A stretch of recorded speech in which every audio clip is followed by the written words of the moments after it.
What's up, YouTube fans? Today we're going to take a look at the KFC Metallic Stratotanker, their version of a masterpiece Octane. So this is actually a repaint and reissue. The original figure was released in 2017, so this one came out in 2023 or late 2022. And they've repainted it. Actually, the original didn't really have much paint at all. That was one of the complaints with this figure, among a few others, but one of the complaints was the paint. So they've added a bunch of paint here. I'll point it out to you. And they've also tried to make it, I think, a little bit more cartoon accurate. Now, as far as changes to the actual sculpt or the mold, I don't think there's anything really. The paint does tighten up some areas, but overall it's basically the same as the original. I think you also get the same accessories as well. But we'll take a look at everything that he comes with. Now, since this is an older figure and this is a triple changer, I don't want this review to be too long, so we're going to skip the transformations here in this video. If you're interested in transformation, I'm going to do a separate transformation video for this guy to all three modes. That way you can use that video if you need it for transformation. But first, let's take a look at this guy. We'll put the G1 image over here so you can take a look at that. And I'll point out some of the paint here while you look at that. You have purple paint here on the helmet, white, and then metallic red for the eyes. That looks nice. Metallic blue here for the chest, white paint here, and then a lighter blue paint here on the side. We'll see more of that in the truck mode. Coming down the arms, you have purple paint here and here. It's got a little bit of metallic sheen to it. I believe this is painted. I think this is just a colored plastic. But it might have a coat of paint on the outside, so I think that's painted. This is just plastic color. Silver paint here, purple paint here on the feet, on the top. The bottom is a plastic piece. These are die cast here. The thighs are also die cast, and they're painted in this darker blue. There's quite a bit of die cast in the feet and the legs, and it does make him bottom heavy. Now, for his articulation, he does have quite a bit. The head is on a rotating swivel. You can lift it up off of here, and this actually kind of reminds me of how they did Transistor. I kind of hate that because the panel just doesn't lock in place, but it goes up to there, down to there, side to side. I guess it's on a ball, and then it rotates all the way around, so you can get some nice posability out of that head. The wings can rotate back. If you don't want them up, you can fold them down to his sides and hide them away like this, but I think his classic look is with his wings up like that. Shoulders rotate around a ratchet joint. Out to the side on a ratchet joint. I believe the original, either the joint was too tight or this attachment piece was too loose. We can't get the arm up on this separate joint here and then up on this ratchet. So there's plenty of upward movement there on that. Rotation at the bicep. There is a double jointed elbow if you use it the other way around. So it's a single jointed elbow if you use it this way. If you rotate the arm this way, you do end up with the screws showing and some of this ugliness showing, but you get the double joint there. Now, the hands are, you got to reverse them, but if you want to, you can use it like that. I think it's a little bit cleaner this way, though. For the hands, you have a rotation at the wrist, up and down movement here. The fingers are individually articulated. This is the old school style KFC hands, very spindly fingers. Not my favorite because they tend to move, but they are also very posable because of that. The thumb is on a ball joint and a pin, so you can pose those hands. For the waist, you have a rotation here. No ab crunch, just due to the design of this robot. You might be able to unpeg some stuff and get it, but I'm not going to count that. Hip skirts will move out of the way, allowing the leg to go up on a ratchet joint. Back to there on the ratchet joint. These ratchets are very weird. There's a lot of movement, a lot of space between each teeth. So the first detent is there. Next one is there. So he ends up a little bit too wide. And then it's kind of floppy just due to the length of the teeth. That's something I think they should have fixed on this reissue, but gets up to there. I just wish this was a little bit tighter because that causes a different problem, which we'll talk about in just a second. Rotation at the thigh. There is a joint here in the middle of the thigh. I don't even know what it's for, honestly. But because of that, I guess you get a double jointed knee. but it does break up the sculpt. So if you just use this knee, you get 90 degree, 90 degrees. If you use that other knee, or the mid hip joint, I don't know, you get a little bit more, but not a whole lot more, so not sure if that was worth it. You have, let's see, ankle tilt. It's on a very bizarre extension here, and it actually sometimes tends to pop off of here. So it's plugged in the back of his leg there. So plugged in here and here, but it's a very weak connection, so this tends to pop out. And one issue that causes is because this is on 2 pins. It's on a pin for this movement in and out, so there's that pin. And then it's on a pin for the up and down movement, like this. And it has a toe joint here. But because there's 2 pins, it doesn't stay locked in place. So as you're posing him, he tends to like fall down on his feet. And as you saw in the opening footage, I had it posed, it was just barely balancing. So what tends to happen is either feet fold up like this. You can see he just won't go flat on his feet. You can fold these down, but then he starts to lean in a direction. So they're just very, very poorly balanced, and the pins are not strong enough. They really needed to redesign this. I was hoping the reissue would have fixed this. This was an issue on the original, and it's an issue again here. Now for his accessories, you get some cool stuff. You get this shield here, painted very nicely, both the beige and all these colors. There's a little tab spot right there, and you can attach that to his arm like this. That looks good. You also get this blaster. If you fold down the handle, it is painted in purple, nicely painted. There's a battery operated LED here. If you take these 3 screws out, you pull this off, you remove this, and then you put in 3 AG4 batteries. You can get it to light up. So there's a light, and it's actually fairly bright. They call it a flamethrower rifle. That actually looks pretty good. You can actually see it. I don't even need to turn the lights off, but that will fit into his hand. Now, because it's painted, the tolerance is a little bit tighter, so you do have to press this in a little bit harder than the original. And I know some people were saying their gun doesn't fit and the shield doesn't fit, but you just have to give it a really hard push. And unfortunately, it's like to the point where you feel like you're going to break the hand. There you go. It does go in. You just got to give it some firm pushing. That looks pretty good, and you can light it up if you want to. Now you also get some alternate faces here, but I wanted to show you. Here's the face that comes with it by default. Pretty nicely done. It's got the white paint with the metallic red eyes. I do believe this is redone compared to the original, but if you lift up on the head and you get a finger or a spudger, I recommend under the chin, pull that forward, and you'll see there's 2 holes and then 2 tabs on that head. And you can just replace that with another one. There's 5 total extra. And there he is with the yelling face. There he is with the laughing or smiling face. It's a little weird, but there's that one. There he is with the concerned or scared face. There he is with the open mouth, sort of curious face.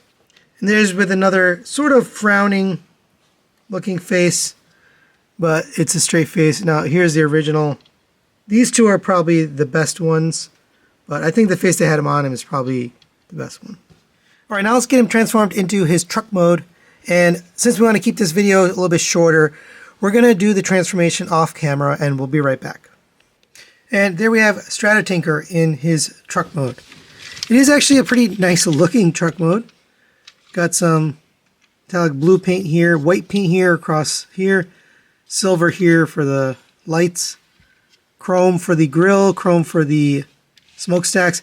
And by the way, the chrome you see here on the gas tanks and the smokestacks and the grill was all just gray plastic before, so I'm glad they did this. I'm not sure why they didn't paint it to begin with, but lighter blue paint here across the side and across this side here, and the wheels.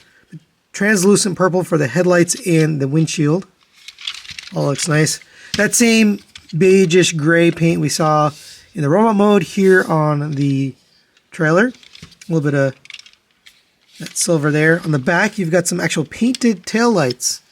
Yellow, silver, and red back there. That actually is a nice detail. You'll notice the back is coming apart a little bit. It doesn't really stay tabbed together. It just kind of wants to pop apart. It does roll nicely on these rubber tires. They're pretty small tires, but it does roll on those. If you bring in the wing, you can actually put this on here. So I recommend you just squeeze it together, then come here and pop this on. It just fits right on that tab. And that actually helps to hold that trailer together a little bit better. If you come to the bottom here, you can see it does rotate pretty far. So you can get him pulling this trailer and backing up and doing all that stuff. If you want though, you can take the gun. It's a tab right here. You can plug the gun into that tab. And there you have gun storage. And now you can do that. Now it does seem to just barely clear the ground, but it's nice that you can store everything away. But when you put that gun there, that prevents him from turning, obviously because the gun's now, in between here. But it's nice that they gave you that gun storage. Anyways, you can also detach the cab. So if you come to here and you push this little white button here, that'll release from this here. And if you come to here, this actually has two little, what do you call these, stabilizers to hold it up. They just got folded inside here, but if we bring these down, you can just get those in a straight position. They're just friction, and that'll hold up the trailer. And then here's your cab, and it's not horrible. It's just kind of small. And when we get to the comparisons, you'll see what I mean about the size. But it is a pretty good looking cab, and this does roll freely. It just feels a little bit light. But to put it back on, you just get this folded up. And then you're going to line up that peg with this slot. And it actually helps if you push the button a little bit. But there you go. It's attached back on.